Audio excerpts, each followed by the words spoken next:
Loss and grief can truly be heart-wrenching, whether it's our own experience of loss or witnessing others go through loss. In this video, I wanted to share a framework to support in the healing journey.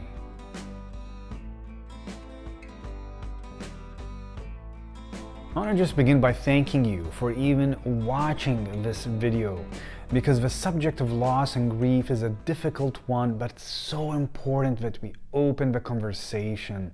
Often that subject of loss and death ends up being under the carpet, and it gets really pushed down, all the emotions.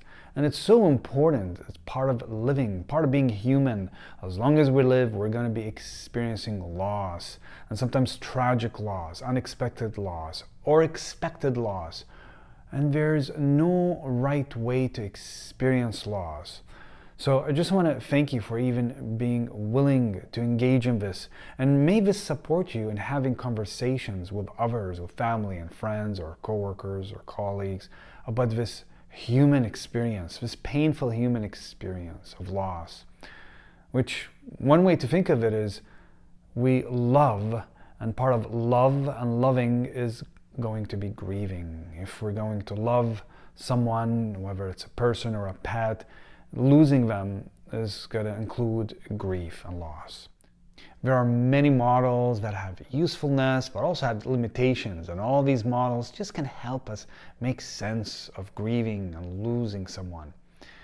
So just to put it out there, that there isn't that right model, or this is not like a quick fix of, oh, here's the problem, here's model A, and now we fix grief and we move on. So just to name it, these are just supportive backdrops that can help us in making sense of grief and loss. Now, one of them is Kübler-Ross's model. And Kübler-Ross has a model that has really picked up in the media. It's because it's simple, and we often want to simplify things. Like, oh, 5 stages of grief. Yep, here it is. We just have to do 1, 2, 3, 4, 5. We're done. So obviously it's not that simple, and even in the writing of Kübler-Ross, she wanted to ensure that people don't take it that way. It's not a stage by stage, meaning everyone will not experience all these emotions. Not everyone has to go through one by one by one.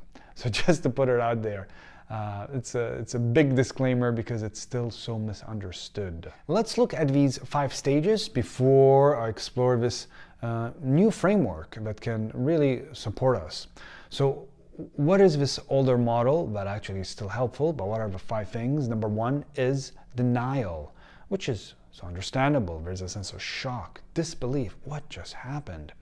I experienced that last week with hearing about this mass shooting that happened in the States in an elementary school, which is just incredibly shocking.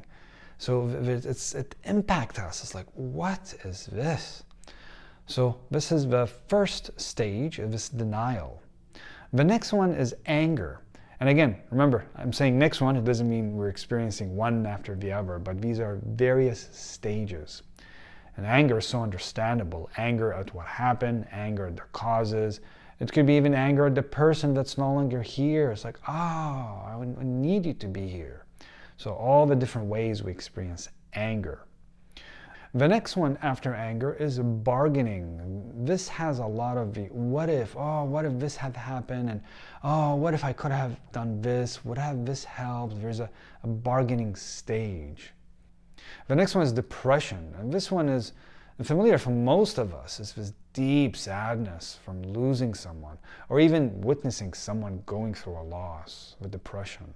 And then the last one is acceptance, where this is the difficult one, and the one that people often see it as, well, I just have to get to stage 5, and now I've accepted, now it's all packaged nicely, now I'm done grieving.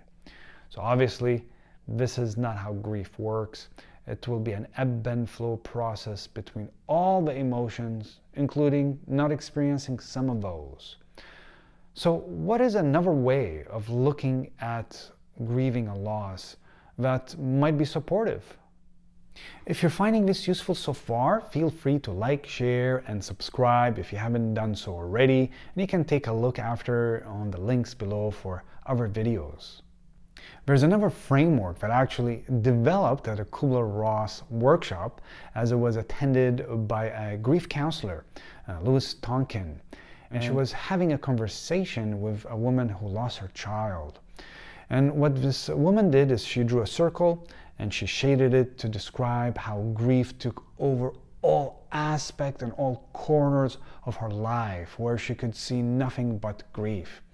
And she described how she had hoped over time for this shaded area to get smaller, smaller, smaller, and completely disappear, which we all want to get smaller and disappear. But what she experienced was different.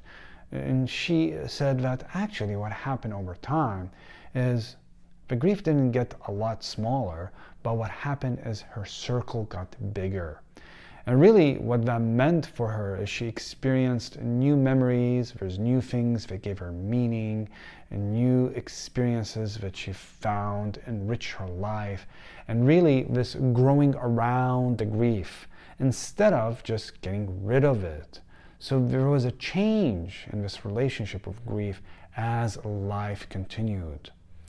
And this is a very interesting way of looking at it, because in mindfulness meditation, in connecting with emotions and feeling, I've experienced that myself, the capacity to hold emotions, the capacity to be with emotions. So let's take a closer look.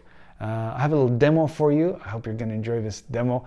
And in this demo, I'm going to explore this model and the sense of having more space in our hearts.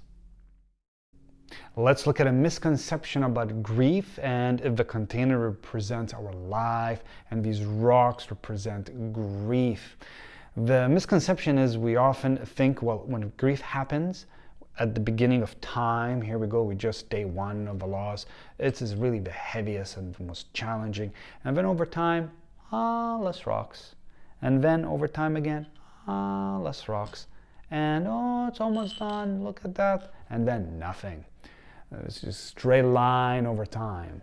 Well, time does support the process, even though alone time doesn't just heal everything where it's completely gone. What I've seen with all the different people I've worked with in counseling and also my own personal journey is it can look in any combination. So it may start with nothing, and then it goes to a little more, less, then something happens where it triggers that loss. It could be another loss, losing someone else, or it could be actually a loss of a job, or losing a home, or moving, all the different losses. So all the combination, it could be this, it could be this, it could be this, it could be this, it could be this, it could be this, it could be this, it could be this, it could be this. Whew. Are there certain number of combinations? There's infinite, and people experience loss differently. Another way to look at grief is the growing around loss, this thing about creating space in our life over time. And in doing so, we can think of it differently.